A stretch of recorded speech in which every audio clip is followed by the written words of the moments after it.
আসসালামু আলাইকুম। এই যে আমি ভাত চুলাই দিচ্ছি। এই যে লবণ দিয়ে দিলাম, তারপরে এই যে পানি দিয়ে দিলাম। আর এইখানে এই যে সবজি রান্না হয়েছে, এই যে মাংস দিয়ে, এই যে মাংস,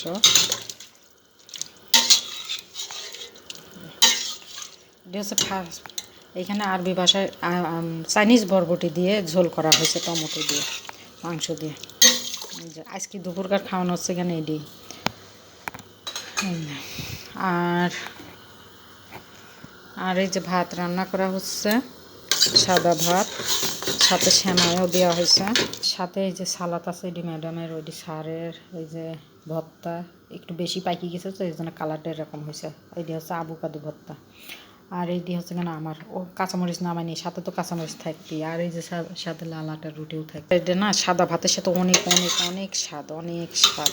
ঝোল ঝোল তরকারি সাদা ভাতের সাথে অনেক স্বাদ, সেই স্বাদ কখনের কথা না, লোভনীয় একটা খাওন। সাথে কাঁচামরিচ থাকলে আর কি লাগে। যে আমার দুপুরকার রান্না হয়ে গেছে, ভাত রান্না হয়ে গেছে। এই যে ভাত অনেক স্বাদ লাগে তরকারি দিয়ে, ঝোল তরকারি দিয়ে খাতে।